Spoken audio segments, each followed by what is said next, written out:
Orações subordinadas adjetivas. Bom, as orações subordinadas adjetivas, elas são chamadas de adjetivas porque elas equivalem a um adjetivo. Nós vamos poder trocar toda a oração subordinada adjetiva por um adjetivo. Além disso, elas vão cumprir a função sintática de um adjetivo, que é ser adjunto adnominal de um substantivo, de um núcleo, né? E elas sempre serão iniciadas por um pronome relativo. E aí eu listei para vocês aqui os pronomes relativos que nós já revisamos anteriormente. Agora nós vamos ver exemplos do que nós falamos anteriormente. Então, é uma oração adjetiva porque ela pode ser trocada, ela equivale a um adjetivo. Então, olha o exemplo de um período simples com a seguinte formação: assistimos a cenas deprimentes. Observem que deprimente é um adjetivo porque ele caracteriza o substantivo cenas. No período ao lado, nós já temos um período composto, porque nós temos duas orações, dois verbos. E observem que agora o adjetivo deprimente, ele veio substituído por uma oração, que deprimem. Assistimos a cenas que deprimem. É uma oração adjetiva por quê? Porque ela equivale ao adjetivo deprimente. E porque ela também está sendo introduzida por um pronome relativo, que no caso aí é o que. Como é que eu sei que esse que é um pronome relativo? Porque ele está retomando um termo que foi anteriormente expresso, que no caso aí é o substantivo cenas. Então, é uma oração subordinada adjetiva porque ela equivale ao adjetivo deprimente e ela é uma oração que vem introduzida de um pronome relativo. Vamos ver mais um exemplo. O político corrupto não merece voto. Corrupto é um adjetivo porque está caracterizando esse político. É um adjetivo. Nesse caso aí a gente está tratando de um período simples. Agora, eu poderia trocar esse adjetivo, corrupto, por toda uma oração. Que no caso, ao lado, o político, que é corrupto, não merece voto. Então, toda essa oração equivale ao adjetivo corrupto. Então, eu já sei que ele é uma oração subordinada adjetiva. E ela vem introduzida de pronome relativo, o que. No caso, o que está retomando o substantivo político. Então, as orações subordinadas adjetivas, elas são chamadas de adjetivas porque elas equivalem a um adjetivo. Elas exercem a mesma função sintática que um adjetivo. E elas sempre virão introduzidas de pronome relativo. Agora nós vamos ver como se dá a classificação das orações subordinadas adjetivas. As orações subordinadas adjetivas, elas se classificam em explicativas ou restritivas. A principal diferença entre a explicativa e a restritiva, vamos dizer assim, graficamente, visualmente, é a presença ou a ausência da vírgula. Então, nas orações adjetivas explicativas, elas vão ser introduzidas de vírgulas.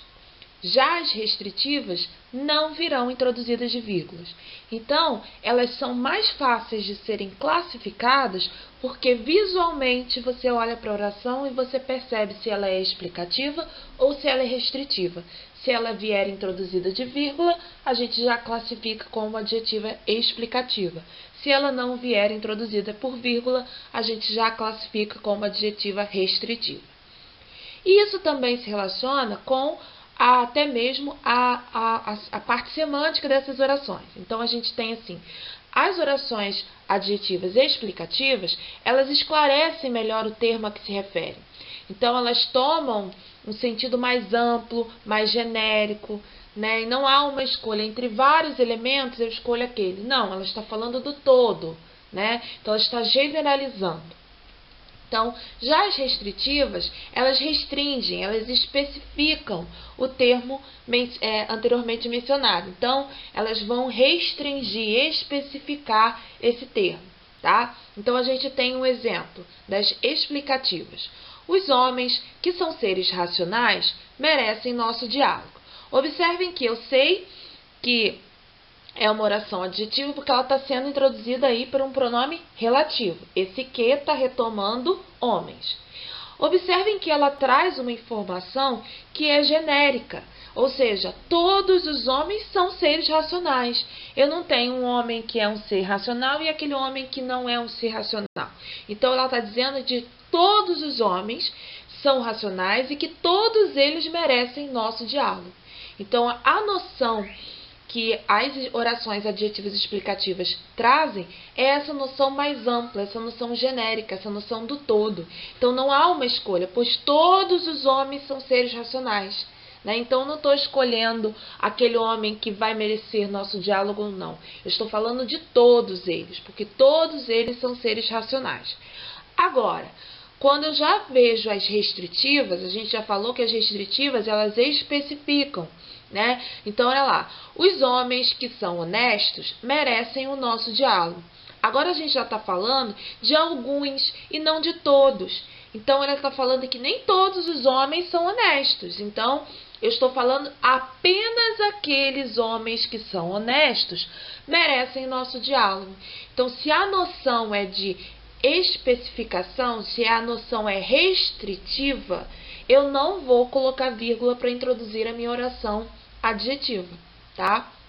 Agora, se a noção é explicativa, ou seja, se a noção é falar do todo, é generalizar, eu preciso introduzir a minha oração adjetiva de vírgula, tá?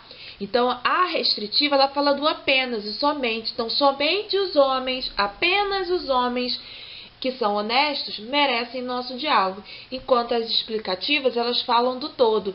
Todos os homens são seres racionais, então todos merecem o nosso diálogo. É preciso fazer uma distinção entre o que é pronome relativo e o que é conjunção integrante.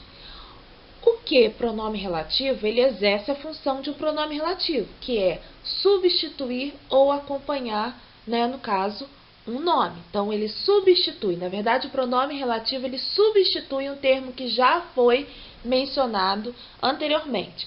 E ele, obviamente, vai equivaler, esse que vai equivaler ao qual, a qual, os quais, as quais. Porque ele tem esse o qual e suas variações têm a mesma função, eles retomam tanto coisa, objeto e pessoa, assim como o próprio pronome relativo que. Então, o que funciona como um pronome relativo, ele tem essa função. Retoma um termo anteriormente expresso e ele pode ser substituído pelo qual e suas variações. Então, eu tenho aí, o rapaz que temperou a carne não comeu nada. Observem que esse que, eu sei que ele é um pronome relativo porque ele está retomando um termo que foi mencionado anteriormente, que no caso é rapaz. Eu poderia ter dito, o rapaz temperou a carne e o rapaz não comeu nada. Mas para evitar a repetição desse termo, eu coloco no lugar dele um pronome relativo que. Porque no caso, o rapaz é uma pessoa. E aí eu posso usar um pronome para retomar pessoa, que é o que. Então, o rapaz que temperou a carne não comeu nada. Como eu sei que esse que ele é um pronome relativo? Porque ele está retomando o termo que veio mencionado anteriormente e ele também pode ser trocado pelo qual e suas variações. Então, o rapaz, o qual temperou a carne, não comeu nada. Já a conjunção integrante, ela introduz uma oração subordinada substantiva.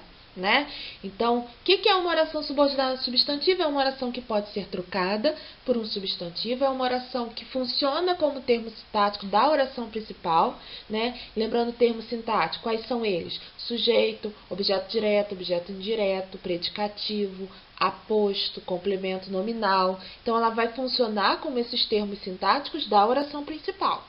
Então, eu tenho um exemplo aí, o rapaz confirmou que não comera nada. Esse que não está retomando um termo anteriormente expresso, porque só de olhar o termo que antecede esse que é um verbo. E pronome não retoma verbo, pronome retoma um nome, Então, confirmou é verbo. Só por aí eu já sei que não seria um pronome relativo. Mas eu olho para a oração principal, o rapaz confirmou, e vejo que quem confirma, confirma alguma coisa. Confirma o quê?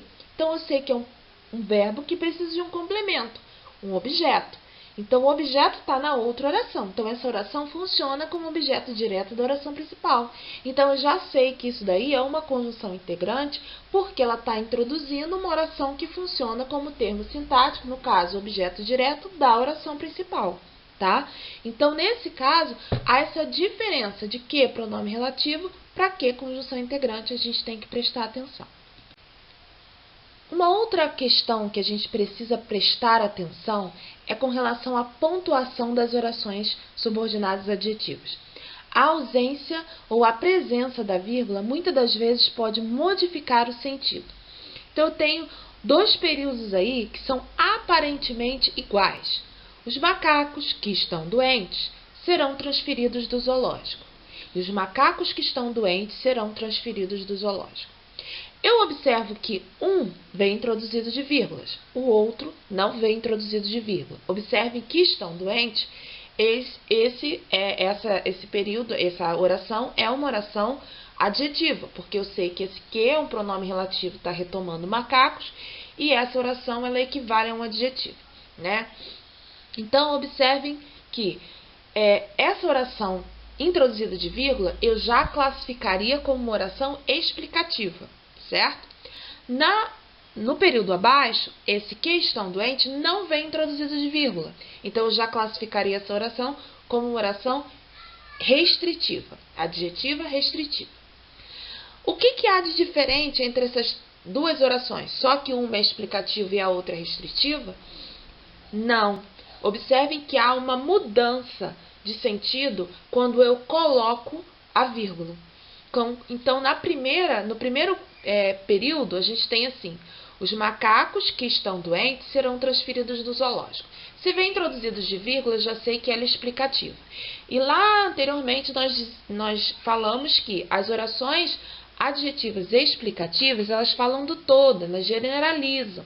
Então, eu estou falando não de apenas alguns macacos, eu estou falando de que todos os macacos estão doentes e que todos serão transferidos do zoológico, né? Então, o fato de eu ter intercalado essa oração aí com a presença de vírgulas, faz com que eu esteja trazendo um sentido para essa oração de generalização. Então, eu estou falando de todos os macacos e não de apenas alguns. Eu estou falando de que todos os macacos estão doentes e que todos serão transferidos do zoológico. Agora, no período abaixo, quando eu não coloquei a vírgula para indicar o início dessa oração adjetiva, observem que estão doentes aí no segundo período, não vem introduzido de vírgula. Então, eu já sei que ela é restritiva. Lá atrás, nós também falamos que as restritivas, elas especificam, né? Elas restringem o sentido. Então, não estou falando do todo, eu estou falando de apenas, de somente alguns macacos. Então, eu estou falando de apenas aqueles macacos que estão doentes, que serão transferidos do zoológico. Os outros que estão sadios, eles não serão transferidos. Então, observaram a diferença de sentido? Isso é extremamente importante quando a gente está construindo o nosso texto, porque ao colocar a vírgula no lugar errado, a gente pode mudar completamente o sentido da oração. Então, no período de cima, a gente tem o sentido de que todos os macacos estão doentes e que todos serão transferidos do zoológico. No período abaixo, nós temos a informação de que apenas os macacos que estão doentes que serão transferidos no zoológico. Então, isso é muito importante prestar atenção, tá, pessoal?